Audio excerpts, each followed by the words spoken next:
여러분 혹시 방관자 효과라는 말을 들어보신 적이 있으세요? 방관자 효과, bystander effect라고 그래가지고요. 방관자 효과.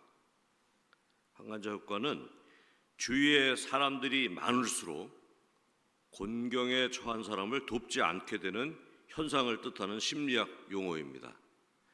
곤경에 처한 사람은 이제 방관자 수가 많을수록 도움을 받을 가능성이 작아진다는 것입니다. 방관자 효과라는 말이 처음 시작된 것은 1964년 뉴욕에서 키티 제노비스라는 여인이 자신의 집 근처에서 강도를 만나 30분 가까이 격렬하게 저항하며 소리쳤지만 근처에 살고 있던 많은 사람이 전혀 그녀를 구하거나 심지어 경찰에 신고한 사람이 한 사람도 없었습니다. 그래서 결국 여인은 이제 죽게 되었는데, 그때 그 사건을 통해서 이 방관자 효과라는 말이 처음 이제 등장하게 됩니다. 이 사건에 많은 사람이 큰 충격을 받고 심리학자들이 연구한 결과 사람들은 여러 사람이 동시에 사건을 목격하면 자신이 직접 돕지 않았더라도 누군가 도울 것이라고 기대를 하는 경향이 있다고 합니다. 누군가 도와주겠지. 그 이후에 이와 같은 경향을 방관자 효과라고 규정한다고 합니다. 저도 지난 시간을 돌이켜보면 곤경에 처한 사람을 만나 마땅히 도움을 주었어야 할 상황을 그 상황에서 외면한 적이 종종 있었음을 발견합니다. 요즘 또 유튜브로 찬양을 들으면 대부분 이제 광고가 나오는데, 찬양을 들을 때 나오는 광고는 곤경에 처한 사람에 대한 후원에 대한 내용이 자주 나옵니다. 반찬도 없이 침묵 속에 혼자 라면을 먹습니다. 10살 선아의 유일한 보호자인 할머니는 파킨슨스 병으로 몸이 점점 굳어져 갑니다. 선아는 스스로 챙겨야 합니다. 배고플 때 먹을 것이라고는 집에 있는 라면이 전부. 배가 고파도 먹고 싶은 게 있어도 말할 수 없습니다. 습관처럼 라면을 끓일 뿐입니다. 결식 우려 아동이 28만 명. 배고픈 선아의 등교 후원하기. 이렇게 해서 최근에 또 많이 나오는 광고 중에 하나입니다. 비록 동영상이지만 등장인물의 얼굴을 저는 외면합니다. 그리고 누군가 도와주겠지라는 생각을 해봅니다. 나는 왜 그들의 얼굴을 외면했을까? 다른 사람의 얼굴이 말하는 이런 호소에 관한 내용을 연구한 철학자가 있습니다. 프랑스 철학자 에마뉘엘 레비나스라는 사람인데, 그는 1906년에 태어나 1995년에 작고한 유명한 프랑스의 철학자이며 유대계 작가입니다. 서구의 전통적인 철학이 내 시선을 중심으로 하여 나 이외의 다른 것들을 대상으로 이제 만나는 것을 연구하는 것이라면, 이 레비나스의 얼굴이라는 개념의 철학은 그 내가 보는 시선과 반대로 다른 사람이 보여주는 얼굴의 호소를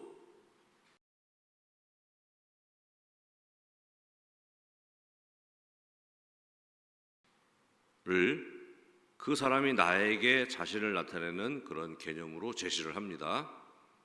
그래서 레비나스는 특히 고통받는 타인의 얼굴을 이제 제시하며 그 도덕적 호소력이 나에게 거부할 수 없는 명령으로 그 호소를 신의 계시처럼 받아들여야 한다고 주장합니다.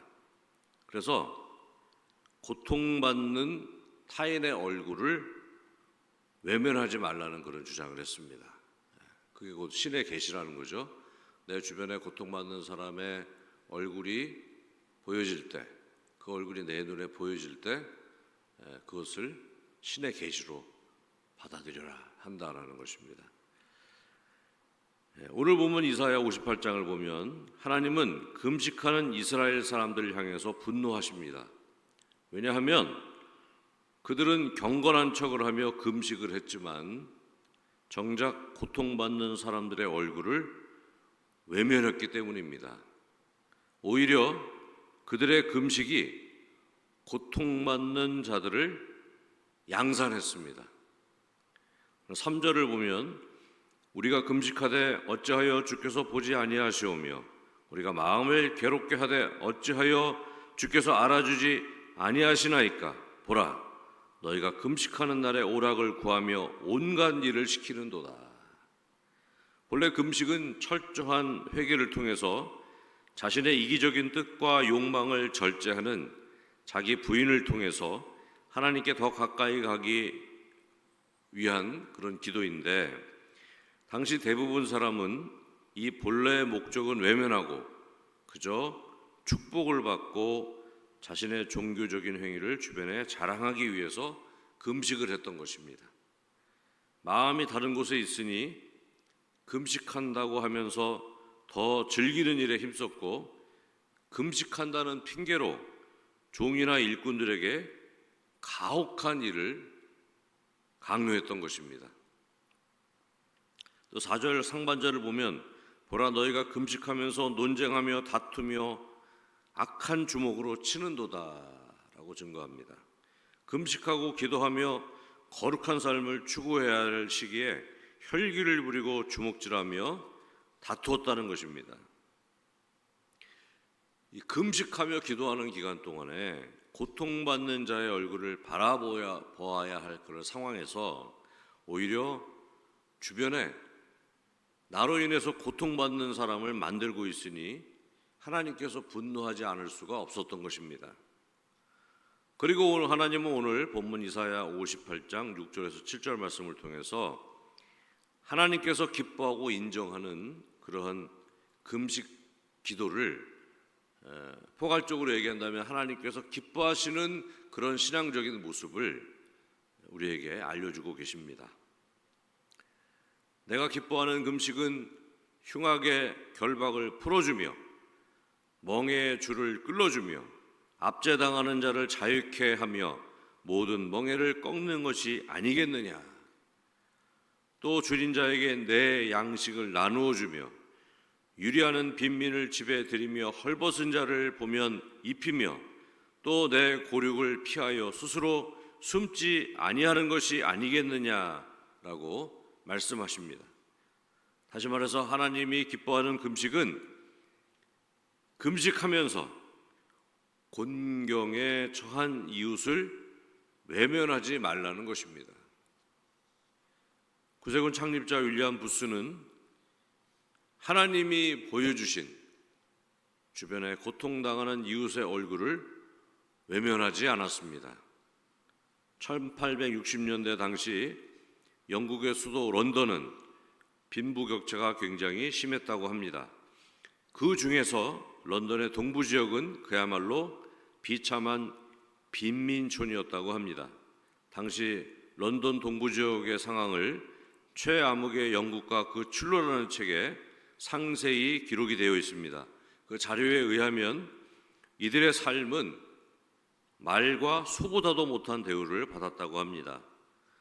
대부분의 빈민촌이 그렇듯이 질병과 범죄와 매춘, 알코올 중독, 그리고 굶주림과 혼란과 절망과 온갖 추악한 일들과 비참한 죽음이 상시 있었고, 그런 환경 속에서 사람들은 더 참혹한 상황에 빠졌던 것입니다.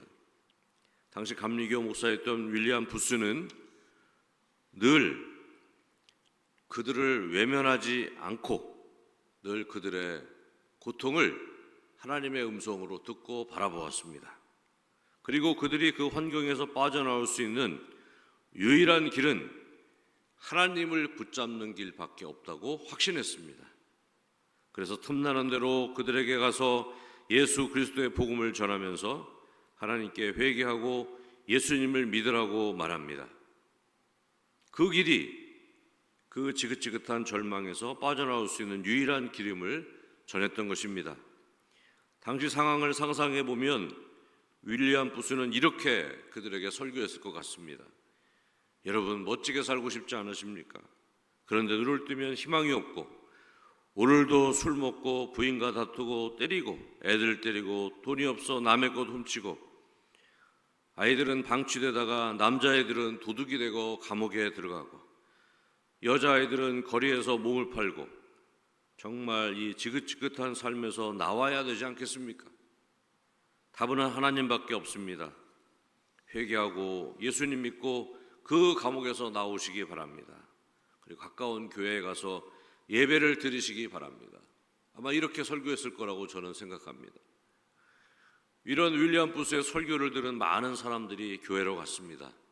그런데 안타까운 일은 당시 교회가 그들을 받아주지 않았다는 것입니다. 이런 상황이 반복되자 윌리엄 부스 목사는 감리교 본부에 동부런던의 가난한 이들을 찾아다니며 복음을 전하는 순회 전도자가 되기를 요청합니다. 하지만 감리교 본부는 윌리엄 부스의 제안을 받아들이지 않았습니다. 1865년 윌리엄 부스는 감리교 목사직을 그만두고 동부 런던의 빈민들에게 복음을 전하기 시작합니다. 이것이 구세군의 시작이며 올해로 이제 160년이 되었습니다. 그리 길지 않은 역사를 갖고 있지만 구세군은 현재 전 세계에서 열심히 예수 그리스도의 복음을 전하고 이웃을 섬기는 교회요, 또 봉사단체로 선교를 하며 많은 사람의 사랑을 받고 있습니다. 전 세계 구세군 성도들은 구세군을 시작하신 하나님께 영광을 드리고 구세군 창립에 쓰임받은 윌리엄 부스 사관님을 기억하면서 구세군의 시작과 그 사명을 기억하고 미래를 향한 준비를 새롭게 한다는 의미에서 창립자 주의를 지키고 있습니다. 이 귀한 아침에 구세군을 시작하게 하신 우리 주님이 우리 모두에게 질문을 하십니다. 당신은 누군가의 얼굴을 외면하고 있지는 않습니까? 지금 우리는 누구의 얼굴을 바라보아야 하겠습니까? 오늘 이 질문에 아주 명쾌한 답을 주는 문장이 있습니다. 바로 구세군의 대표적인 슬로건이자 오늘 설교 제목입니다. 마음은 하나님께, 손길은 이웃에게. 우리가 먼저 보아야 할 얼굴은 십자가에서 우리 죄를 지고 고통받으신 예수님의 얼굴입니다. 어느 순간에도 우리는 그 예수님의 얼굴을 외면하지 않아야 합니다. 왜 예수님이 십자가에서 고통을 받으셔야 했는지 그 사실을 잊지 말아야 합니다. 그렇게 할 때 우리는 그 예수님이 바라보시는 고통받는 나의 이웃을 외면하지 않고 바라볼 수 있는 것입니다. 우리가 세상의 모든 고통받는 사람을 다 바라볼 수는 없을 것입니다. 하지만 내 주변에 고통받는 사람을 바라보는 것은 아주 어려운 일은 아닐 것입니다. 한번 곰곰이 생각해보는 한 주가 되시기 바랍니다. 지금 내 주변에 가장 힘들어하고 절망하고 좌절하고 아파하는 사람이 누구인지 바로 그 고통의 얼굴을 한번 잘 기억하고 바라보시는 한 주간 되시기 바랍니다. 예수님의 마음이 있는 곳에 나의 눈이 향하는 그런 한 주간 되시기 바랍니다. 마음을 하나님께 고정하고 손길을 이웃에게 향하면 주변만 좋아지는 게 아니라 나에게 큰 축복이 찾아옵니다. 8절 말씀 보면 그리하면 내 빛이 새벽같이 비칠 것이며 내 치유가 급속할 것이며 내 공의가 내 앞에 행하고 여호와의 영광이 내 위 뒤에 호위하리니 라고 말씀합니다. 우리가 올바른 동기와 목적을 가지고 금식하는 자에게는 하나님은 풍성한 번영의 축복을 주신다는 그런 말씀입니다. 그리고 하나님께서 나의 정신적, 육체적 질병을 고쳐주신다는 그러한 말씀입니다. 내 공의가 내 앞에 행하고 하나님의 말씀대로 순종하려고 살려고 노력하면 이 길이 곧 삶이 행복하고 번영되고 평화로운 길로 이끄는 성봉장의 역할을 할 것이라는 그런 말씀입니다. 여호와의 영광이 내 뒤에 호위하리니, 하나님의 임재의 상징인 구름기둥과 불기둥을 연상케 하는데, 이렇게 멋지게 하나님이 우리를 지켜주신다는 그런 약속의 말씀입니다. 9절 3반절을 보면 내가 부를 때에는 나 여호와가 응답하겠고 내가 부르짖을 때에는 내가 여기 있다 하리라 라고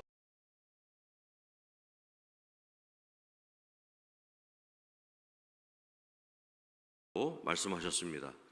우리의 모든 기도에 하나님께서 축복하신다는 그러한 말씀입니다. 마음은 하나님께, 손길은 이웃에게. 우리가 언제나 우리 주변을 바라보고 우리 고통받는 이웃에게 고통받는 이웃을 외면하지 않는 그런 사람이 되어야 될 줄을 믿습니다. 우리가 그렇게 하기 위해서 우리는 항상 예수님을 바라봐야 하는 것입니다. 나 때문에 고통받으신 그 예수님, 나 때문에 십자가에서 죽으신 예수님을 늘 바라보고 그 예수님의 눈이 향하는 곳을 또 우리가 바라보고 그곳에 사랑의 손길을 전하는 저와 여러분 되시기를 주의 이름으로 축원합니다. 그리고